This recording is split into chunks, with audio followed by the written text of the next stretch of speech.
Class 8th ಗದ್ಯ ಭಾಗ 1 ದ್ವಿತೀಯ ಭಾಷೆ ಕನ್ನಡ ಪಠ್ಯಪುಸ್ತಕ ಪಾಠ 1 ಬುದ್ಧನ ಸಲಹೆ.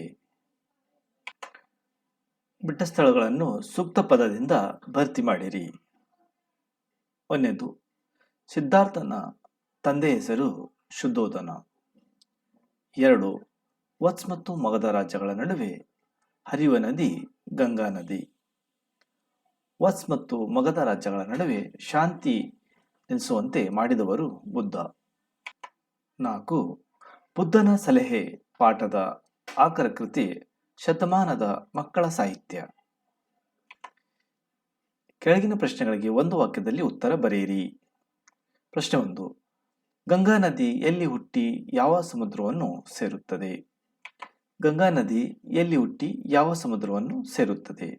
ಉತ್ತರ: ಗಂಗಾ ನದಿ ಹೇಮಕೂಟ ಪರ್ವತದಲ್ಲಿ ಹುಟ್ಟಿ ಬಂಗಾಳ ಕೊಲ್ಲಿಯಲ್ಲಿ ಸೇರುತ್ತದೆ. ಬುದ್ಧನ ಪ್ರಕಾರ ನದಿ ನೀರಿಗಿಂತ ಹೆಚ್ಚು ಬೆಲೆಯುಳ್ಳದ್ದು. ರಾಜರಿಗೂ ಇದು ಸತ್ಯವೆನಿಸಿತು. ಅಂದಿನಿಂದ ಎರಡು ಯಾವುದು ಏಕೆ? ಬುದ್ಧನ ಪ್ರಕಾರ ನದಿ ನೀರಿಗಿಂತ ಹೆಚ್ಚು ಬೆಲೆಯುಳ್ಳದ್ದು. ಪ್ರಶ್ನೆ 3. ಬುದ್ಧ ದೇವನು ಹೇಳುವಂತೆ ಜೀವನದಲ್ಲಿ ಸುಖ ಶಾಂತಿ ಸಿಗಬೇಕಾದರೆ ಏನು ಮಾಡಬೇಕು? ಉತ್ತರ: ಪ್ರಕೃತಿಯನ್ನು ಸರ್ವ ಮಾನವರು ಸಮಾನವಾಗಿ ಹಂಚಿಕೊಂಡಾಗ ಎಲ್ಲರಿಗೂ ಸುಖ ಶಾಂತಿ ಸಿಗುತ್ತದೆ. ಪ್ರಶ್ನೆ 3. ಬುದ್ಧ ದೇವನು ಹೇಳುವಂತೆ ಜೀವನದಲ್ಲಿ ಸುಖ ಶಾಂತಿ ಸಿಗಬೇಕಾದರೆ ಏನು ಮಾಡಬೇಕು? ಉತ್ತರ: ಪ್ರಕೃತಿಯನ್ನು ಸರ್ವ ಮಾನವರು ಸಮಾನವಾಗಿ ಹಂಚಿಕೊಂಡಾಗ ಎಲ್ಲರಿಗೂ ಸುಖ ಶಾಂತಿ ಸಿಗುತ್ತದೆ. ಪ್ರಶ್ನೆ 4. ವತ್ಸ್ ಮತ್ತು ಮಗಧ ರಾಜ್ಯದವರು ಯುದ್ಧವನ್ನು ಏಕೆ ನಿಲ್ಲಿಸಿದರು? ಉತ್ತರ: ಬುದ್ಧ ಹೇಳಿದ ಮನುಷ್ಯ ಸುಖವಾಗಿ ಜೀವಿಸಲು ನೀರು, ಗಾಳಿ, ಆಹಾರ ಎಲ್ಲವೂ ಮುಖ್ಯವಾದಂತೆ ಶಾಂತಿಯು ಮುಖ್ಯ ಎಂಬ ಮಾತು ಸತ್ಯವೆನಿಸಿತು. ಆದ್ದರಿಂದ ಯುದ್ಧವನ್ನು ನಿಲ್ಲಿಸಿದರು. ಈ ಕೆಳಗಿನ ಪ್ರಶ್ನೆಗಳಿಗೆ 3-4 ವಾಕ್ಯಗಳಲ್ಲಿ ಉತ್ತರ ಬರೆಯಿರಿ. ಪ್ರಶ್ನೆ 1. ವತ್ಸ್ ಮತ್ತು ಮಗಧ ರಾಜ್ಯದ ಜನರು ಗಂಗಾ ನದಿಯನ್ನು ತಾಯಿಯಂತೆ ಏಕೆ ಪೂಜಿಸುತ್ತಿದ್ದರು? ಉತ್ತರ: ಗಂಗಾ ನದಿಯು ನೀರಿನಿಂದ ಈ ಎರಡು ರಾಜ್ಯಗಳ ನೆಲ ಸಸ್ಯ ಶ್ಯಾಮಲವಾಗಿತ್ತು. ಎತ್ತ ನೋಡಿದರೂ ಹಸಿರು ತುಂಬಿ ಬೆಳೆ ಬೆಳೆದು ಸುಭಿಕ್ಷದಿಂದ ಜನರು ಗಂಗಾ ನದಿಯನ್ನು ತಾಯಿಯಂತೆ ಪೂಜಿಸುತ್ತಿದ್ದರು. ವತ್ಸ್ ಮತ್ತು ಮಗಧ ರಾಜ್ಯಗಳ ನಡುವೆ ದ್ವೇಷ ಹೆಚ್ಚಾಯಿತು. ಉತ್ತರ: ಗಂಗಾ ನದಿಯ ಮೇಲೆ ಸಂಪೂರ್ಣ ಅಧಿಕಾರ ಸ್ಥಾಪಿಸಬೇಕೆಂಬ ಸ್ವಾರ್ಥ ದುರಾಸೆಗಳ ಈ ಎರಡೂ ರಾಜ್ಯಗಳ ರಾಜರಿಗೆ ಉಂಟಾಯಿತು. ಇದರಿಂದ ದಿನ ಕಳೆದಂತೆ ಎರಡು ರಾಜ್ಯಗಳ ನಡುವೆ ದ್ವೇಷ ಹೆಚ್ಚಾಯಿತು. ಪ್ರಶ್ನೆ 3. ಬುದ್ಧನು ಹೇಳುವಂತೆ ದ್ವೇಷ ದುಃಖವನ್ನು ಹೇಗೆ ಹೆಚ್ಚಿಸುತ್ತದೆ? ಉತ್ತರ: ದ್ವೇಷದಿಂದ ದ್ವೇಷವನ್ನು ಜಯಿಸಲು ಹೋದರೆ ಕೊನೆಗೆ ಉಳಿಯುವುದು ಈರ್ಷೆ, ದುಃಖವೇ ಹೊರತು ಸುಖವಲ್ಲ. ಆದ್ದರಿಂದ ದ್ವೇಷ ದುಃಖವನ್ನು ಹೆಚ್ಚಿಸುತ್ತದೆ ಎಂದು ಬುದ್ಧ ಹೇಳುತ್ತಾನೆ. ಪ್ರಶ್ನೆ 4. ವತ್ಸ್ ಮತ್ತು ಮಗಧ ರಾಜ್ಯದವರಿಗೆ ಸುಖಶಾಂತಿಯನ್ನು ಮಹತ್ವವನ್ನು ಬುದ್ಧನು ಹೇಗೆ ಬೋಧಿಸಿದನು? ಉತ್ತರ: ಮನುಷ್ಯ ಸುಖವಾಗಿ ಜೀವಿಸಲು ನೀರು, ಗಾಳಿ, ಆಹಾರ ಎಲ್ಲವೂ ಮುಖ್ಯವಾದಂತೆ ಶಾಂತಿಯು ಮುಖ್ಯ. ಯುದ್ಧದಿಂದ ಶಾಂತಿ ನಾಶವಾಗುತ್ತದೆ. ಪ್ರಕೃತಿಯ ಜೀವಿಗಳಿಗೆ ವರವೇ ಹೊರತು ಶಾಪವಲ್ಲ. ಆಹಾರವನ್ನು ಸರ್ವಸಮಾನರು ಸಮಾನವಾಗಿ ಹಂಚಿಕೊಂಡಾಗ ಎಲ್ಲರಿಗೂ ಸುಖ ಶಾಂತಿ ಸಿಗುತ್ತದೆ ಎಂದು ಬುದ್ಧ ದೇವ ಬೋಧಿಸಿದರು. ಪ್ರಶ್ನೆ 5. ಬುದ್ಧ ದೇವನು ವತ್ಸ ಮತ್ತು ಮಗಧ ರಾಜ್ಯಗಳ ನಡುವಿನ ಯುದ್ಧವನ್ನು ಏಕೆ ತಪ್ಪಿಸಿದನು? ಉತ್ತರ: ದ್ವೇಷದಿಂದಲೇ ದ್ವೇಷವನ್ನು ಜಯಿಸಲು ಹೋದರೆ ಕೊನೆಗೆ ಉಳಿಯುವುದು ಈರ್ಷೆ. ಅಲ್ಲದೆ ಪ್ರಕೃತಿಯನ್ನು ಸರ್ವ ಮಾನವರು ಸಮಾನವಾಗಿ ಹಂಚಿಕೊಂಡಾಗ ಎಲ್ಲರಿಗೂ ಸುಖ ಶಾಂತಿ ಸಿಗುತ್ತದೆ. ಅದನ್ನು ಬಿಟ್ಟು ಯುದ್ಧ ಮಾಡಿದರೆ ಶಾಂತಿ ನಾಶವಾಗುತ್ತದೆ ಎಂದು ಬುದ್ಧನು ಯುದ್ಧವನ್ನು ತಪ್ಪಿಸಿದನು.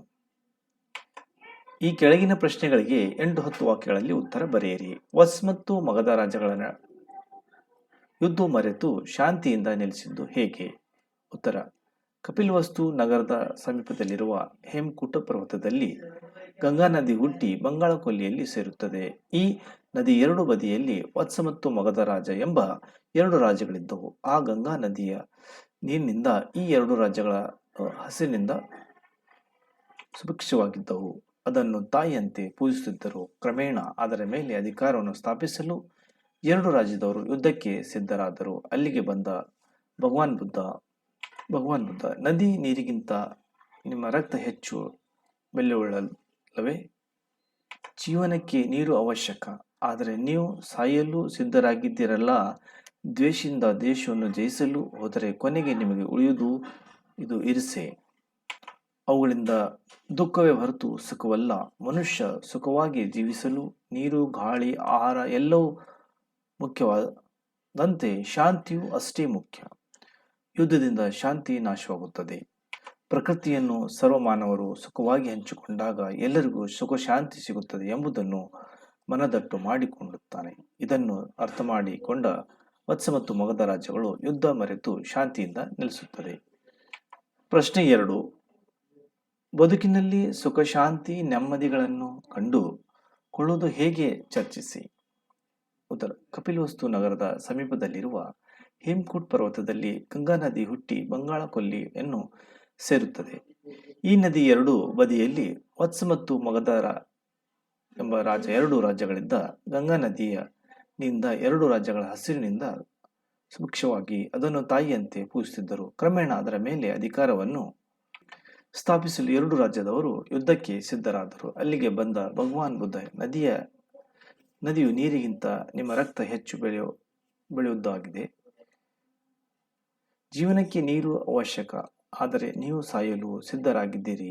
ದ್ವೇಷದಿಂದ ದೇಶವನ್ನು ಜಯಿಸಲು ಹೋದರೆ ಕೊನೆಗೆ ನಿಮಗೆ ಉಳಿಯುವುದು ಇರ್ಸೆ. ಈಗಳಿಂದ ದುಃಖವೇ ಹೊರತು ಸುಖವಲ್ಲ. ಮನುಷ್ಯ ಸುಖವಾಗಿ ಜೀವಿಸಲು ನೀರು, ಗಾಳಿ, ಆಹಾರ ಎಲ್ಲವೂ ಮುಖ್ಯವಾದಂತೆ ಶಾಂತಿಯೂ ಅಷ್ಟೇ ಮುಖ್ಯ. ಯುದ್ಧದಿಂದ ಶಾಂತಿ ನಾಶವಾಗುತ್ತದೆ. ಪ್ರಕೃತಿಯನ್ನು ಸರ್ವಮಾನವರು ಸುಖವಾಗಿ ಹಂಚಿಕೊಂಡಾಗ ಎಲ್ಲರಿಗೂ ಸುಖ ಶಾಂತಿ ಸಿಗುತ್ತದೆ ಎಂಬುದನ್ನು ಮನದಟ್ಟ ಮಾಡಿ ತಾನೆ. ಇದನ್ನು ಅರ್ಥ ಮಾಡಿಕೊಂಡು ವತ್ಸ ಮತ್ತು ಮಗಧ ರಾಜ್ಯಗಳ ಮರೆತು ಶಾಂತಿಯಿಂದ ನೆಲೆಸುತ್ತದೆ. ಈ ಕಥೆಯ ಮೂಲಕ ನಾವು ಹಂಚಿಕೊಂಡ ಬದುಕುವುದನ್ನು ಕಲಿತಾಗ ಬದುಕಿನಲ್ಲಿ ಸುಖ ಶಾಂತಿ ಲಭಿಸುತ್ತದೆ ಎಂಬುದನ್ನು ಅರ್ಥ ಮಾಡಿಕೊಳ್ಳಬಹುದಾಗಿದೆ. ಸಂದರ್ಭದೊಡನೆ ವಿವರಿಸಿ. ಪ್ರಶ್ನೆ. ಸಂದರ್ಭ 1. ಮನುಷ್ಯನ ರಕ್ತ ನದಿ ನೀರಿಗಿಂತಲೂ ಬೆಲೆಯುಳ್ಳದ್ದು. ಈ ವಾಕ್ಯವನ್ನು ಡಾಕ್ಟರ್ ನಿರುಪಮಾ ಅವರು ಬರೆದಿರುವ ಯುದ್ಧನ ಸಲಹೆ ಎಂಬ ಪಾಠದಿಂದ ಆರಿಸಿಕೊಳ್ಳಲಾಗಿದೆ. ಈ ಮಾತನ್ನು ವತ್ಸ ಮತ್ತು ಮಗಧ ರಾಜ್ಯದವರಿಗೂ ಒಟ್ಟಾಗಿ ಬುದ್ಧನು ಹೇಳುತ್ತಾನೆ.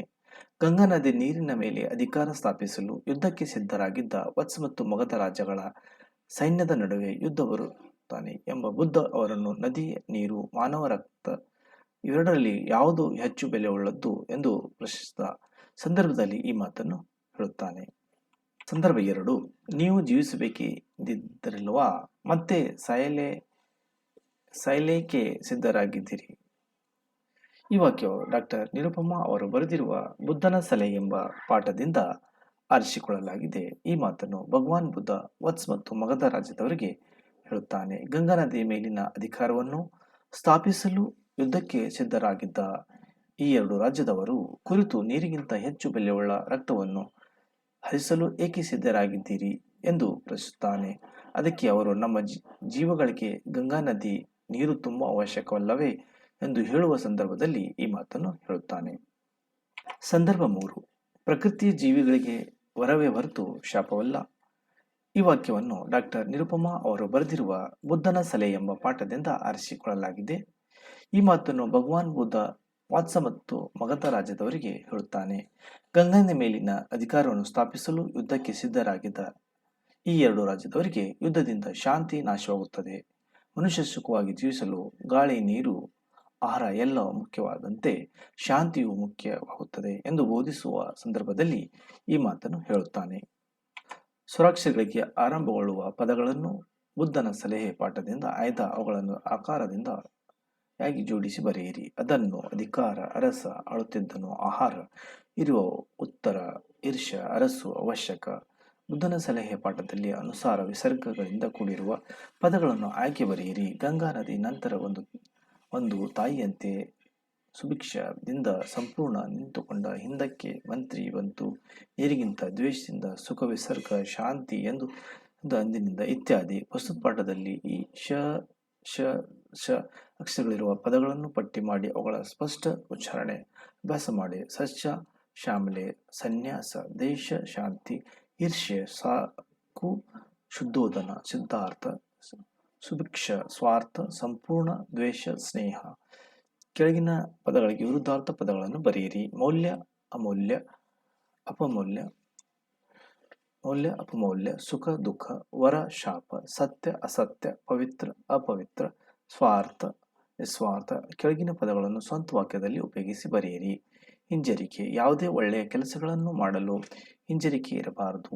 ವಿವೇಕ, ಯಾವುದೇ ನಿರ್ಧಾರ ತೆಗೆದುಕೊಳ್ಳುವ ಮುನ್ನ ವಿವೇಕದಿಂದ ಯೋಚಿಸಬೇಕು. ಸ್ವಾರ್ಥ, ಮನುಷ್ಯ ಸ್ವಾರ್ಥವನ್ನು ಬಿಟ್ಟು ಹೊಂದಾಣಿಕೆಯಿಂದ ಬದುಕಬೇಕು. ಸುಖ ಶಾಂತಿ, ಪ್ರಕೃತಿ ಎಲ್ಲವನ್ನೂ ಸಮಾನವಾಗಿ ಹಂಚಿಕೊಂಡಾಗ ಸುಖ ಶಾಂತಿ ಲಭಿಸುತ್ತದೆ.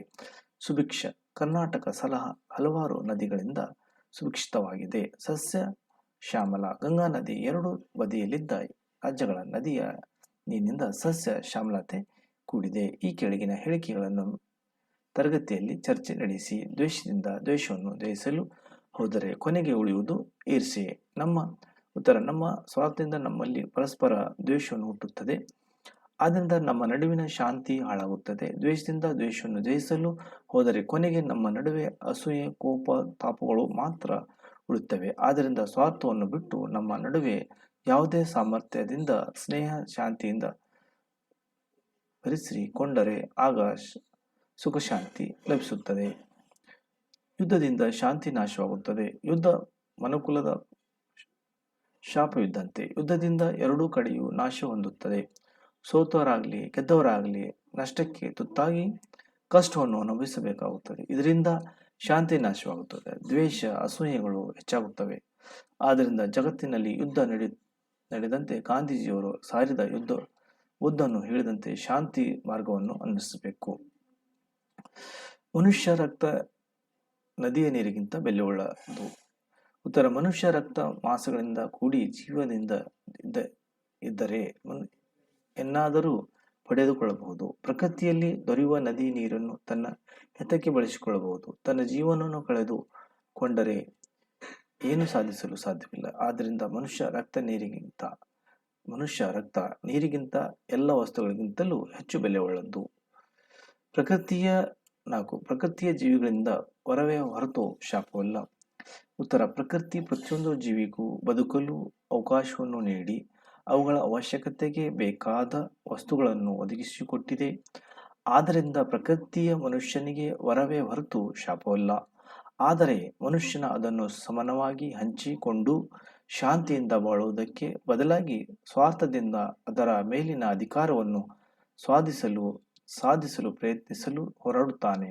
ಇದರಿಂದ ಸುಖ ಶಾಂತಿಗಳ ನಾಶವಾಗುತ್ತವೆ.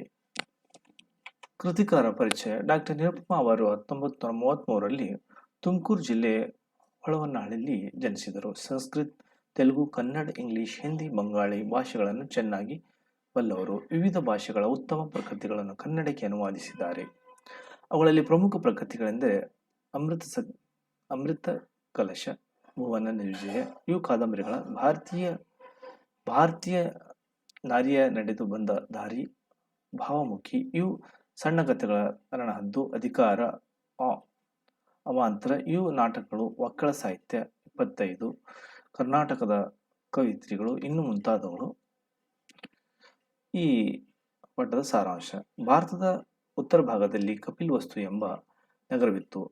ಅಲ್ಲಿನ ಅರಸು ಶಕ್ಯ ಮನೆತನದ ಶುದ್ಧೋಧನ. ಅವನಿಗೆ ಸಿದ್ಧಾರ್ಥನೆಂಬ ಮಗ ಹುಟ್ಟಿದ. ಆತ ಬೆಳೆದು ಭಗವಾನ್ ಬುದ್ಧನಾಗಿ ಕಪಿಲವಸ್ತು ನಗರದ ಸಮೀಪದಲ್ಲಿರುವ ಹೇಮಕೂಟ ಪರ್ವತಗಳಿಂದ ಅಲ್ಲಿಗೆ ಗಂಗಾ ನದಿ ಹುಟ್ಟಿ ದಕ್ಷಿಣಕ್ಕೆ ಕಾಶಿನಗರವರೆಗೆ ಹರಿದು ಮಂಗಳಕೊಲ್ಲಿಯನ್ನು ಸೇರುತ್ತದೆ. ಆ ನದಿ ಒಂದು ಬದಿಯಲ್ಲಿ ವತ್ಸ ಮತ್ತು ಇನ್ನೊಂದು ಬದಿಯಲ್ಲಿ ಮಗಧ ರಾಜ್ಯಗಳಿವೆ. ಈ ನದಿಯಿಂದ 2 ರಾಜ್ಯಗಳ ಉಪಯೋಗ ಪಡೆದು ನದಿಯನ್ನು ತಾಯಿಯಂತೆ ಪೂಜಿಸುತ್ತಿದ್ದವು. ಈ ನದಿಯಂತೆ 2 ರಾಜ್ಯಗಳಲ್ಲಿಯೂ ಸಿರು ತುಂಬಿ ಬೆಳೆದು ಸುಭಿಕ್ಷಿತವಾಗಿದ್ದರು. ಕ್ರಮೇಣ ಇವರಲ್ಲಿ ಸ್ವಾರ್ಥ ಆವರಿಸಿತು. ನದಿಯ ಮೇಲೆ ತಮ್ಮ ತಮ್ಮ ಅಧಿಕಾರವನ್ನು ಸ್ಥಾಪಿಸಬೇಕೆಂಬ ದುರಾಸೆಯಿಂದ ಯುದ್ಧಕ್ಕೆ ಸಿದ್ಧರಾದರು. ಅಲ್ಲಿಗೆ ಬಂದ ಬುದ್ಧ ಎರಡೂ ಕಡೆ ಸೈನ್ಯದ ನಡುವೆ ನಿಂತುಕೊಂಡನು. ಬುದ್ಧ ಇಬ್ಬರು ರಾಜ್ಯ ಮಂತ್ರಿ ಅಧಿಕಾರಿಗಳನ್ನು ತನ್ನ ಬಳಿಗೆ ಕರೆದು ಎಲ್ಲರಿಗೂ ಕೇಳಿಸುವಂತೆ ನೀವು ಯುದ್ಧ ಮಾಡಲು ಏಕೆ ಸಿದ್ಧರಾಗಿರಿ ಎಂದು ಪ್ರಶ್ನಿಸಿದರು. ಎರಡೂ ಕಡೆಯವರು ತಮ್ಮ ಜೀವನಾಧಾರದ ಗಂಗಾ ನದಿ ನೀರಿಗಾಗಿ ಎಂದು ಉತ್ತರಿಸಿದರು. ಮತ್ತೆ ಬುದ್ಧ, ನದಿಯ ನೀರು, ಮಾನವ ರಕ್ತ ಇವೆರಡರಲ್ಲಿ ಯಾವುದು ಹೆಚ್ಚು ಬೆಲೆಯುಳ್ಳದ್ದು ಎಂದು ಕೇಳಿದ. ಮಾನವ ರಕ್ತ ಎಂಬ ಉತ್ತರ ಬಂತು. ಹಾಗಾದರೆ ರಕ್ತಕ್ಕಿಂತ ಕಡಿಮೆ ಬೆಲೆಯುಳ್ಳ ನೀರಿಗಾಗಿ ರಕ್ತವನ್ನು ಹರಿಸಲು ಏಕೆ ಸಿದ್ಧರಾಗಿದ್ದೀರಿ ಎಂದು ಪ್ರಶ್ನಿಸಿದರು. ನಮ್ಮ ಜೀವಗಳಿಗೆ ಈ ನದಿ ನೀರು ತುಂಬಾ ಅವಶ್ಯಕವಲ್ಲವೇ ಎಂದು ಎರಡೂ ಕಡೆಯವರು ಹೇಳಿದರು. ಯುದ್ಧಕ್ಕೆ ಬುದ್ಧ, ನೀವು ಜೀವಿಸಬೇಕು ಎಂದಿರುವಾಗ ಸಾಯಲೇಬೇಕೆ ಸಿದ್ಧರಾಗಿದ್ದೀರಿ ಎಂದು ಕೇಳಿದ. ಎರಡೂ ರಾಜ್ಯದ ಮಂತ್ರಿಗಳು, ಸ್ವಾಮಿ, ಎರಡೂ ರಾಜ್ಯಗಳ ನಡುವೆ ದ್ವೇಷ ಅಸೂಯೆಗಳಿಂದ ಪರಿಸ್ಥಿತಿ ಮೀರಿ ಹೋಗಿದೆ. ಇದಕ್ಕೆ ಪರಿಹಾರವೇ ಇಲ್ಲ, ಯುದ್ಧ ಹೊರತು ಬೇರೆ ದಾರಿಯೇ ಇಲ್ಲ ಎನ್ನುತ್ತಾರೆ. ಬುದ್ಧದೇವ ನಕ್ಕು, ನಾವು ದ್ವೇಷದಿಂದಲೇ ದ್ವೇಷವನ್ನು ಜಯಿಸಲು ಹೋದರೆ ಕೊನೆಗೆ ನಮಗೆ ತಿಳಿಯುವುದು ಈರ್ಷೆ, ಅಸೂಯೆ. ಇವುಗಳಿಂದ ಜೀವಿಗಳಿಗೆ ಸುಖವೋ ಹೊರತು ದುಃಖ ಹೊರತು ಸುಖವಲ್ಲ. ಈಗ ಸುಖವಾಗಿರುವ ನೀವು ದುಃಖ ಹೊಂದಿಕೊಳ್ಳುವ ಮಾರ್ಗ ಇದು. ಮನುಷ್ಯನ ಸುಖವಾಗಿ ಜೀವಿಸಲು ನೀರು, ಗಾಳಿ, ಆಹಾರ ಎಲ್ಲವೂ ಮುಖ್ಯವಾದಂತೆ ಶಾಂತಿಯೂ ಅಷ್ಟೇ ಮುಖ್ಯ. ಬುದ್ಧದಿಂದ ಶಾಂತಿ ನಾಶವಾಗುವುದು ಮುಖ್ಯ. ಯುದ್ಧದಿಂದ ಶಾಂತಿ ನಾಶವಾಗುತ್ತದೆ. ನಾವೇ ಕೈಯಾರೆ ನಮ್ಮ ಸುಖ ನಾಶ ಮಾಡಿಕೊಳ್ಳುವುದನ್ನು ಬಿಟ್ಟು ವಿವೇಕ ತಂದುಕೊಂಡು ಸುಖವಾಗಿರಿ. ಪ್ರಕೃತಿಯ ಜೀವಿಗಳಿಗೆ ನಾವೇ ಕೈಯಾರೆ ನಮ್ಮ ಸುಖ ನಾಶ ಮಾಡಿಕೊಳ್ಳುತ್ತಿದ್ದೇವೆ. ಸರ್ವಮಾನವರು ಸಮಾನವಾಗಿ ಹಂಚಿಕೊಂಡಾಗ ಎಲ್ಲರಿಗೂ ಸುಖ ಶಾಂತಿ ಸಿಗುತ್ತದೆ ಎಂದು ಬೋಧಿಸಿದರು. ಎರಡೂ ಕಡೆ ರಾಜ್ಯರಿಗೂ ಇದು ಸತ್ಯವೆನಿಸಿತ್ತು. ಅಂದಿನಿಂದ ಎರಡೂ ರಾಜ್ಯದವರು ಸ್ನೇಹದಿಂದ ಸುಖವಾಗಿದ್ದರು. ಸರ್ವಮಾನವರು ಸಮಾನವಾಗಿ ಹಂಚಿಕೊಂಡಾಗ ಎಲ್ಲರಿಗೂ ಸುಖ ಶಾಂತಿ ಸಿಗುತ್ತದೆ ಎಂದು ಬೋಧಿಸಿದನು. ಎರಡೂ ಕಡೆ ರಾಜ್ಯರಿಗೂ ಇದು ಸತ್ಯವೆನಿಸಿತ್ತು. ಅಂದಿನಿಂದ ಎರಡೂ ರಾಜ್ಯದವರು ಸ್ನೇಹದಿಂದ ಸುಖವಾಗಿದ್ದರು. Thank you for watching and subscribe. Expert career academy, ವಿಳಾಸ ಸೈನಿಕ್ ಸ್ಕೂಲ್ ಮೊದಲನೇ ಗೇಟ್ ಹತ್ತಿರ. Expert career academy admission open. Summer vacation class and regular classes. Class 10th Kannada medium, class 10th English medium. UC first second arts commerce science PCMB. 9th 8th 7th 6th 4th 5th coaching available, and 4th 5th class Navodaya Sainik Kittur coaching available in Expert Career Academy. Some more information and address and inquiry, click for YouTube channel Expert Career Academy. ಒಮ್ಮೆ ಭೇಟಿ ಕೊಡಿ.